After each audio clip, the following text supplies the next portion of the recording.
Hello, Brian Percival here, pleased to meet you.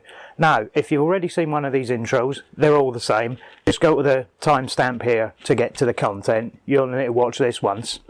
All I'm doing briefly is just explaining what's going on. Now, I stopped doing videos about 2 or 3 years ago. Because a lot of stuff was going on and I basically just didn't have time. It was as simple as that. So what I've done is now that I'm going back to it, I'm consolidating everything onto one channel. So there's going to be one place for all the content I do. It's not going to be spread around everywhere anymore. So as anyone who's seen my stuff before knows that I love a jump cut. I love nothing better than a jump cut, basically because I can't be bothered editing properly. Especially when it's just the stuff like this. So I've decided that I'm just going to put everything under my own name now. Like, nothing's going to be by aliases or anything like that. And mostly I've got fed up with the Pickled Onion Night channel because, well, why go under an alias? It's like people that have still got like a name they invented when they were at school, like Peter 512 or something like that. Get over it. Just going by my own name. But mostly it's because when I started the Pickled Onion Night channel, I thought it was a really clever and cool Final Fantasy reference, and it turns out that everyone now thinks it's a Game of Thrones reference. So that's annoyed me. So that's why that's going. So yeah, everything's basically just going to be moved across to the one stream. So everything I do is going to be in the one place. So if you like my stuff, this is the place to come. If you don't like my stuff, go somewhere else. I don't know what to tell you. With that in mind, I'm recording this little intro to go over the top, to be edited into the older stuff that I've done. Some of it has to be redone. That's just the way it is. Stuff moves forward in a couple of years, and some of the things aren't how they used to be. But some of it is perfectly fine to re-upload here. So I'm just putting this bit in at the beginning so that it looks completely seamless. So what I'll do is, unfortunately, a lot of the older stuff is watermarked. So what I'll do is I'll put a little black bar that's going to rise up here now, and that'll just cover up the watermarks so that nobody gets directed to any of the old stuff anymore. And yeah, well, look forward to the content you haven't seen. A lot of it is older stuff. Like I say, there's new stuff coming. I'm editing loads of stuff at the moment. So yeah, look forward to see you in the future.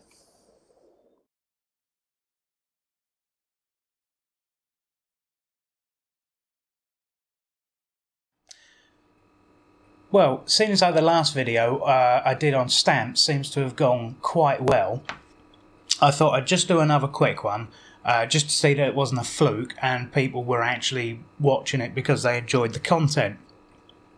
So, with that in mind, I racked my brains and I thought, what do I do next, basically? Where do I go from here? And how do I get something interesting? And then it sort of popped into my head, is like, well, I could talk about a set which I've just recently completed. I think a couple of months ago I managed to complete the set, and what it is presentation packs, but not the ones that were produced by the Royal Mail.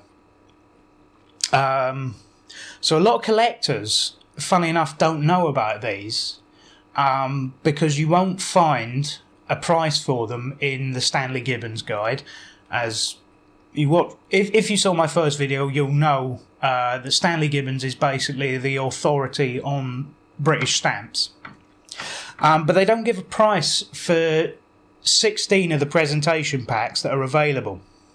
And these 16 are often called, they're usually marked down as Post Office Missed or POM packs. Sometimes they're called private packs, but these are quite difficult to get hold of, the entire set of 16. Some of them are far easier to get hold of, and one of them honestly took me quite a while to find. But I'll just explain to you what they are in case you ever come across them. And I've brought down all my stamp folders here. So we'll start at the very beginning, and the first two are on the first page of this album. So we've got the Coronation 1937 and the Festival of Britain presentation packs. Now, this one was obviously 1937, and this one was in 1951. Now, the stamps obviously were released by the Royal Mail, but the presentation packs were all the 16 I'm going to talk about were all released privately by different people. So for presentation pack collectors, these are an absolute must-have. If you don't have any other sort of rare ones, so like if you don't have something like the Forth Road Bridge pack, then these 16 are quite a good addition to your collection, because the packs themselves weren't actually released by Royal Mail, and they weren't available in post offices other than in certain places. So the next ones I want to show are these two, which are the Salvation Army Centenary, so that's 1965, and the Commonwealth Arts Festival, so again 1965. Now, I'm not going to go into too much depth. I'm just going to show you what you're looking for. And there's another one in 1965, which is the Lister pack, which is there. So I don't know if that's showing up well on camera. I'll have to, maybe I can do something about it in the edit. So we've got another one in 1965, the International Telecommunications Union pack.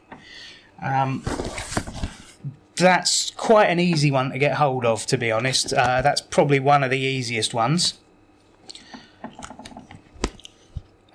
We've got the England World Cup victory stamp. This is not a single stamp out of the England. There was a presentation pack done for the World Cup, but this is actually the victory pack once England had won. So this was released a few weeks later, and this one says it's England winners. It's got written at the top. That's basically what differentiates it from the normal stamp and the normal pack. Then we head on to 1967, and we've got the Sir Francis Chichester. That's again, obviously, all these stamps were released by the Royal Mail, but as actual presentation packs with all the details that you love and all the historical facts, Royal Mail just didn't release packs for any of these. The next one is Christmas 1967. This is another one, and this is one that a lot of people think when they see it is an actual post office Royal Mail issue, but it's not. This was a private pack as well, the Christmas 1967.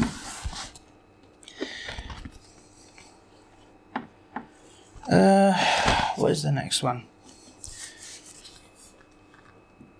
And then in 1969 we have the Gandhi pack, which again, obviously the Royal Mail released a commemorative Gandhi stamp, but they didn't release it as an actual presentation pack. This was a POM or private pack that was released as.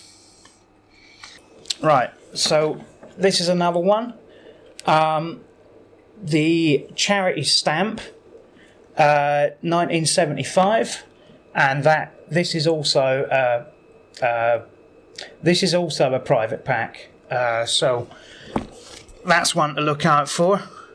And this one is actually, you see this on eBay quite a lot, but it does go for quite a lot of money when you see it as the pack. The stamp doesn't go for that much, but this presentation pack does. So then we've got two that were released within a couple of months of each other. Number one is what's called the 10p stamp booklets, and this is the 8 stamp variant, and then there's a 6 stamp variant here on the other side, and these were released within a couple of weeks of each other, and these are both the post office mist packs. Right, and this is the last one here, and it is the Silver Jubilee single stamp variant. Now, there is a 5-stamp variant of this, but because there was already the Jubilee pack with the 4 other stamps, the one I decided to go for is the single stamp variant with the 1 stamp that didn't come in the original Jubilee pack. So there, technically, I suppose there are 17, because there are basically 2 variants privately of this Jubilee one. One is a single stamp and one is a 5-stamp set, and I went for the single stamp. Although, to be fair, I think the 5... Yeah, because the original Jubilee pack, the one that was actually issued by the Royal Mail, obviously only has the 4 stamps in the pack. But basically, the reason I went for the single stamp variant is because it is less common than the 5-stamp variant. So depending on which way you look at it, there are either 16 of these or there are 17. But I only really count that one because obviously the other 4 stamps did come in a presentation pack. So now, there's much debate about the rarity of these packs. Common wisdom suggests there are 5,000 of each. Although, like I say, that single stamp Jubilee one, you very rarely see it. And in fact, the only... I hunted for that for about a year and a half. And I never saw it, and never saw it, and never saw it. And eventually what happened, I was on eBay, and somebody was selling the entire set of 16. I think it was about 140 quid. And I only needed that one. So I thought, what I'll do is I will buy the whole set and then sell on the other 15 that I don't need. Now, I still have 3 of them left and I've made my money back. So, yeah, it was a bit of a risk. But that single stamp Jubilee one, you just don't see very often. It's... Well, I don't. I mean, I haven't seen it very often. But a few years ago, apparently, because I only found out about these packs about 2 and a bit years ago. And supposedly a few years ago they were actually fairly cheap. You could get hold of them reasonably cheaply because nobody was collecting them, because mostly nobody knew about them.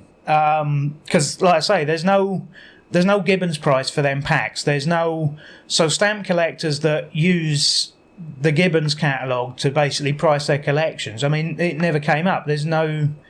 officially, they weren't released by the Royal Mail as packs, so they don't exist in the Gibbons catalogue. So people just didn't know about them. Now, thanks to the internet, we all do. Or most people do, anyway. So these were supposedly reasonably cheap and not scarce at all a few years ago, but as people find out about them, they want them for their collections, and they're getting scarcer and scarcer. So, I mean, I feel safe about telling people about them, really, because even when... I managed to get 14 or 15 of them very quickly and reasonably cheaply, and then it just took me so long to get the last one. So I can tell you on that because I've got them, so I'm not too worried. But lately on eBay, they seem to have found a bit of a level. Now, if you want the Gandhi one or the 8-stamp variant of the 76 10p's or the 6-stamp variant of the 76 10p's, then you're probably not going to spend an awful lot of money. But if you want a Jubilee one, or you want the charity stamp, or what's the other one that was going for a bit of money? The Festival of Britain one, the 1951 Festival of Britain one. Then they might set you back a few pound. But yeah, it's just to get the information out there that this is a thing. Now, because this is, I mean, in the previous video I said that presentation packs started in 1964. Well, obviously there's at least 2 unofficial ones. that came, one in 1937, one in 1951, as I've just shown you. But that, even if you take the official stuff into account, that is also a lie, because Royal Mail themselves did 4 test sort of presentation packs in 1960, and they were basically presentation packs. There was 3 lots of Wild Indefinitives, the Queen Elizabeth II stamps, and there was 1 set of the Castle stamps. I think it was the De La Rue stamps, and they did test packs of presentation packs in 1960. Now, I don't have them, and I had to really make the decision to not have them as part of the collection and to just basically ignore them, because if you think the 16 of these are expensive, if you want to try and get hold of one of them 1960 test packs in good condition, I mean, they go for an absolute fortune. They're just too expensive. You can't get them. You definitely can't get them in good condition, and when you do find them, they are ridiculously expensive. And also, they could be opened up and people could just put any old stamps in there. So you could be getting any amount of different stamps with different watermarks and things like that. So they're just they're just not very good to collect, in my opinion. But if you are seriously trying to collect for British presentation packs, then don't overlook these 16 private presentation packs, because I think a lot of them do add value to the collection. I mean, the extra information. I mean, you can have a stamp, the Sir Francis Chichester stamp. You could have that sitting there in your stamp collection as a single stamp. But what is that going to tell you? And this is the reason why I like presentation packs, is because they come with all the information. There's historical stuff in them, and there's just all the information. The reason why somebody like Gandhi deserves a stamp. I mean, if you didn't know who that was, you wouldn't know that. But the presentation packs have all the information with it, and that's why I like them. So I just thought I'd get the information out there that even though you won't find them on most collectors' lists, even though you won't generally be able to walk into a stamp dealer's and find these presentation packs, and even though there's no real set price for them, because obviously they don't appear in the Gibbons list, so there is, a dealer can charge you what they want effectively. They don't have to. What they'll normally do is they'll do some percentage of what the Gibbons price is if you walk into a stamp dealer. That's normally how they work. Depending on the dealer, they might say 50%, 40%, if you're lucky, 30%. But they work their prices out based on what the Gibbons catalogue tells them to. And that could be a double-edged sword as far as these are concerned, because that means there's no real fixed price for any of them. So it may mean you'll be able to walk in there and negotiate if you do see one in a stamp dealer's. But on the other hand, it means that, they can also set whatever price they want. And you couldn't even argue. I just wanted to get the information out here that these 16 packs do exist. They are well worth having, in my opinion, and they fit quite nicely into my collection. Yeah, so just go and have a look, and hopefully you can find them about. I mean, eBay is absolutely brilliant for things like that, and there's some other good resources on the internet. This is what happens when I don't actually have something written down in front of me, is I tend to just ad-lib and go on and on far too long. So I'm going to stop it now, and I'm going to, do all the usual thing, like, subscribe, whatever. Don't worry if you're a fan of the gaming stuff. There's plenty of stuff coming onto the channel this week. There's another, possibly another 3 hours of gaming related content turning up on the channel this week, so don't worry about that. I'm not just focusing on the stamps, but because I already have this other stuff ready to go and upload, I thought I'd just do this video now, just to keep things ticking over, really.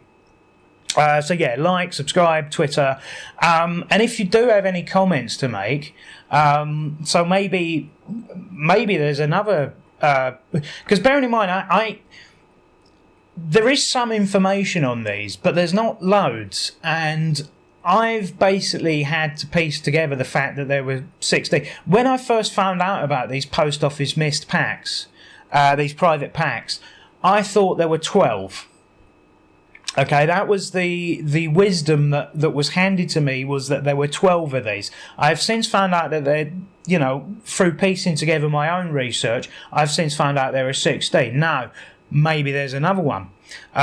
Maybe there's another one that just doesn't show up very often and is very, very rare. I mean, I think that's unlikely because, like I say, the way I got that 1977 Jubilee one was somebody was selling what they claimed was all 16.